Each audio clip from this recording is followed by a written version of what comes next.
Good evening, ladies and gentlemen. Over the next 30 minutes, I'm hoping to engage you with a very fiery and contextual discussion on what is stopping Indian brands from breaking out onto the world stage.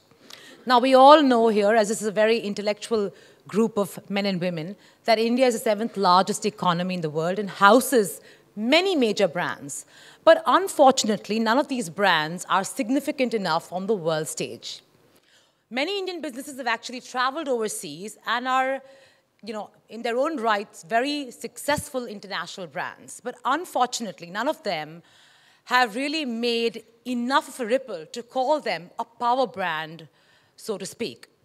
I remember about a few years ago, 4 to 5 years ago, I met the Interbrand global CEO when he was down here to unveil, the top Indian brands, Interbrand top Indian brands, just like we are assembled here today.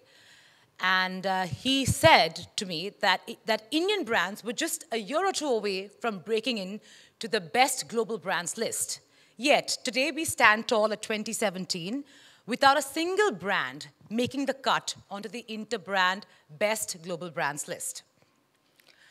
Which is why today I am going to be joined shortly by a very esteemed panel to discuss, debate, and dissect what is stopping us. Is it that we lack an appetite, or is it that our domestic market is large enough to satiate our appetite? So without further ado, I'd like to invite the 4 gentlemen who are going to be joining me today to discuss this rather contentious issue. Per Hornell from IKEA,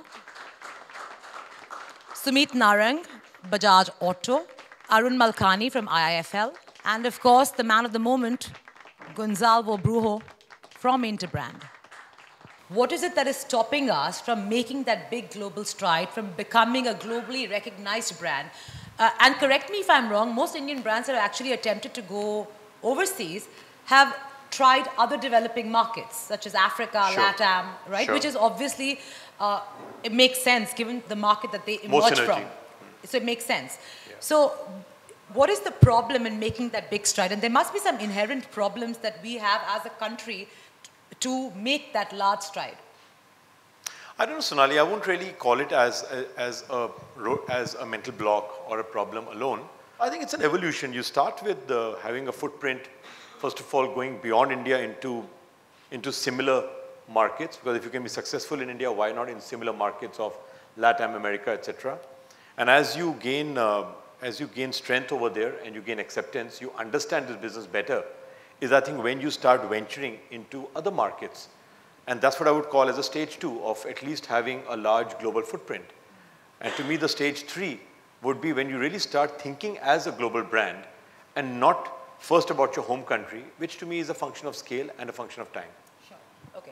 Let me come to you and speak to you about your opinion of Indian brands before I go to the international speakers on the stage. What is your view? Your view is that Indian brands are doing enough internationally, globally, to make themselves, seen and felt as powerful global brands? I don't really think so. I think Indian brands have a long way to go, to be seen and to be looked at and admired on the global stage. I think there are lots of factors that are responsible for this. Number one is we have such a large domestic market. We've always been a developing country, and sad to say, but our standards have been, we accept certain things that are not really acceptable in other markets. Are you saying substandard? Not substandard, but I think that we let a lot of things pass, which is not really acceptable quality-wise at a global level. So I think it's a great developmental area and something that we need to seriously look at before we can compete on the global stage. So the first part is we are a large domestic market. Most companies feel it's quite remunerative, profitable to look at the domestic market first. There are certain companies which have tried to launch niche products, which is the upper end product of their own range, say for example in a global market.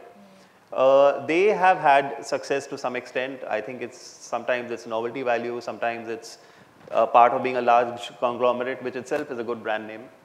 So these are factors that have worked. But there's no real long-term strategy besides, wanting to establish a footprint in that market. I haven't seen anything to date for a brand to see what they want to do in the next 10 years or in the next 10 to 20 years, for example. So it's a short-term kind of a thing. They're looking at getting footprints. They feel they have a good domestic product which they want to take abroad, probably scale it up a little bit. But yes, I think there's still some way to go before we reach a certain level of. How about you? I think you're more poised to answer that question as to what is your opinion of Indian brands? Although we are here to celebrate Indian brands, I understand. Well, you know, every time that I come here, I see an opportunity. It is true that when I went to China for the first time, my first instinct when I went to China is that, oh my God, Europe, we are over. But we know when I came to India several years after, I can say, you know what, Europe, we are even more over. So I think I think you guys are doing the right things. You know, the only thing is you need more time. At the end of the day, Indian brands are competing with the world.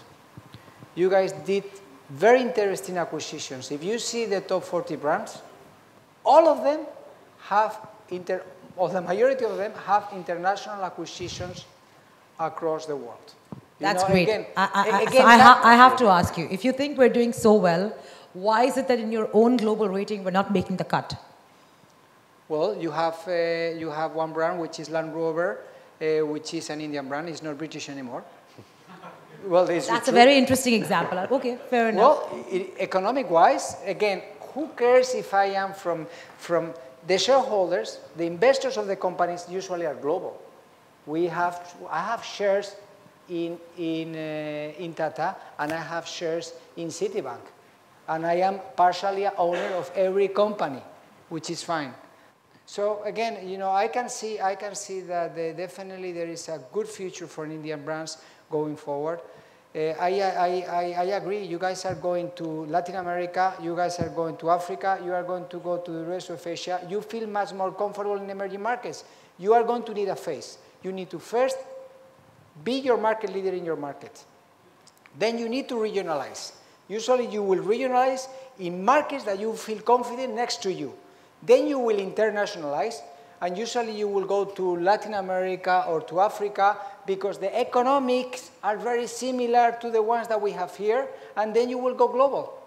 Sumit, if I could just talk to you about, you know, the inherent problems Indian companies would face to go global. One of them would be such a big, large domestic market, and the fact that, you know, we haven't exhausted all our opportunities within this market itself. So a lot of companies would actually question, why have international ambition when there's so much and so much potential within the market? Would you say that is one of the big thinking processes within Indian companies that would, you know, limit them from, let's say, traveling abroad? Well, if you look at it, I think, I don't know how many markets there would be around the world where a phenomena would be happening where, say, over the last about 15 years of business growth, on one side you have global brands coming into the market. The Indian brands are finding markets opening, they're having access to technology, they're having access to products, and therefore they are expanding within the country, and they're also trying to go global at the same time. So usually, you know, whenever something like this happens, it's like, you know, you've really saturated business within the market, you've been there for about 50 years, and now you start looking at markets outside. I mean, that's been the model of what you would see of large, you know, several large global brands. I think India, everything is happening at the same time. So while brands are trying to go global like ourselves, we certainly see that there are enough and more opportunities even within the global market, in the Indian market as well. And as everybody knows, India is not a simple or an uncomplicated market, whatever the category might be. So it definitely takes a fair amount of your management resources as well as planning to get the right output out of the Indian market. And certainly all that comes at a price of how much you are willing to therefore say, okay, India's on an auto mode, let's kind of focus globally. Right.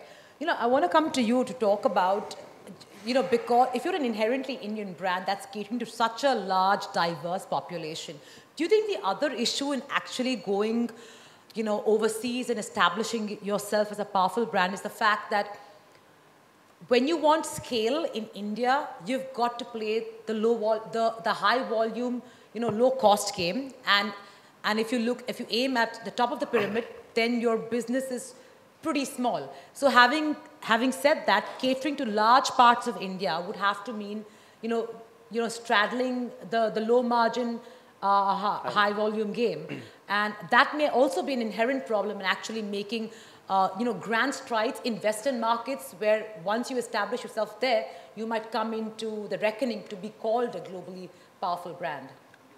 So I think that's a very valid point. Typically, I think the brands that have ventured into, say, into the developed world or into Western markets, if you can put it that way, have been brands which have a top-end product, sure, which has a limited local market. So that's an opportunity. They have maybe a good corporate brand and a product launched by that brand running in another market. There's probably the takers for that. I think Indian products are relatively, even at the higher end, reasonably competitive cost-wise. So if you look at a top-end luxury car, okay, Land Rover isn't 100% Indian, it's an acquired brand. But if you look at a Land Rover vis-a-vis a parallel car, maybe an Italian brand or something like that, I think the Land Rover will still be very competitive, cost-wise vis-a-vis the features and the quality that it gives you. So I think at the upper end of the market, brands that don't have enough to do in the local market, or it's very, very niche in the local market, are the ones that have gone overseas. And at the other end of the value chain is, the lower end, the fast-moving kind of products, which are, high volume, low margins, have moved to the developed countries, like LATAM and to, Africa and certain other parts of Asia. So I think that's typically the trend that one sees with Indian brands, and I think that's a gap that will probably need to be bridged in the near future. Maybe we need to just see how we can have a more balanced mix, which is relevant both internally and outside the country as well. Yeah. To take a cue from what he said, when we talk about Indian brands, what does India stand for? When you say made in China, we know what made in China stands for. It's cheap, but we know that you'll get all kinds of products and you'll get imitation. What is made in India? Let me reframe. Do we even have something called what made in India stands for? Is there even, a thought that comes? Have we framed that thought as yet? I don't think so. As a back end, yes. I mean, you would see a lot of brands and labels where the stuff's made in India, but that's really the back end. So maybe that's kind of, okay, good value, quality sourcing, which can match global standards and all that. But I don't think there's a concerted, effort towards that. I also doubt, and I don't know, just a personal view, I doubt if that can really be done across categories because, when it comes to chocolates, Swiss would, if it's a Swiss chocolate, it's got a certain, brand value attached to it. But that might not be to all categories from Switzerland. If it's German automobiles, certainly there's a lot of solid engineering, as you're talking about. And I think that lineage, to me, is more category specific. It's more a category country combination than just, a general thing that anything coming from India would always be, say, sturdy or something like that. Which category, in your opinion, from India is poised to make that breakout? Food, spicy. Okay, fair enough. Yeah. No, but as a humble guest in your country, getting to know it, I think there are two aspects which stands out for me. It is very much about passion and aspiration. I think that the people in India, I've seldom met more passionate and more aspirational people, and I also think that it's reflected in the business. There is always very, very present. Is it? And if you build on that, I think you will come far. I want to bring in Kaushik Roy, who's not part of the panel, but just as a branding expert. Kaushik, what do you think about Indian brands? Firstly, do we even have a positioning? He says he doesn't think so. It's not been framed. But globally speaking, putting on your industry hat and removing your Reliance hat, is that something we need to work on in a concerted manner to make that big stride? We are hearing a lot about brands in India, and the fact is, when large companies look at large businesses and look at scale, the first thing that they look at is the domestic market. Absolutely. When you look at the domestic market, the requirements for the domestic market is such that you have to first think of value engineering in a manner that you will have to deliver a product which is good. It is not maybe world class, but it is at least something that no one can find faults with. Once you do that, you're actually maybe on a global scale, you're compromising. Maybe. I'm not certain that it happens in everything, but it can happen. Now, when you asked me this thing about positioning, but I think it is more to do with a certain business attitude that you have. In your business attitude, if you start off by deciding that you have to serve a market, when you say serve, it means that you're not going to create something which is made for New York. You are creating something which is made for millions of people who don't have it. So we have to understand in the last 10 years, what India has actually seen is actually certain players, I don't want to name them, who've actually been able to reach out and give things to people which they could never afford, they could never have. So in a market where you're actually going through such a kind of change, which is almost a change in the whole thinking of the country and the people, and therefore the planet, as we've just heard, I think this really means that you're taking major steps, because what are you doing? You're actually strengthening on your base. You're becoming a very strong economy. Once you're doing that, as I totally agree that many of these players that we're talking about haven't quite grown organically. But it's quite possible. And you have to also understand the fact that it is only in the last 10 years and this word, the millennials that are coming up, that you suddenly have a whole bunch of startups. We don't know where these startups are going to take us. It is quite possible these startups are going to be challenging some of the global brands. So my point is that let's have the optimism about a country where I think there is tremendous amount of potential, there is tremendous amount of hope in terms of the way the new generation is thinking. And I'm sure with this kind of muscle that is being built, if you don't serve the people in the country, how do you even want to serve the people in the other Exactly. countries? So the larger question is, should we even have an international appetite, given that, there We must. We must have an international appetite, but not before you've fed the Indian market. So I'm getting the sense that, and correct me if I'm wrong, that we must go on our own journey at our own pace, look at our own domestic consumption and look at international markets that suit us and help cater to those markets which are most similar, and not be in a terrible hurry to conquer the world and become this powerful global brand. Both the gentlemen here, if you all can comment. Well, yeah, I would say, it doesn't have to be purely sequential, because I think the Indian market is large enough and you could take another 20 years just trying to play over here and penetrate it enough. There are global opportunities, which I think one's got to move in early enough, fast enough, and take it on. I don't think the objective should be that, am I being seen as a large, dominant global brand? Sure. As long as you are having a good, sizable, profitable business with strong brand valuation in those markets. And I think it can probably be a good parallel journey. Yeah, I kind of fully agree with that. I think it's good to identify niches, product categories, segments where Indian brands can really work well in the global market. Otherwise, I think we have a good, strong domestic market, and I think that's where the first priority definitely should be.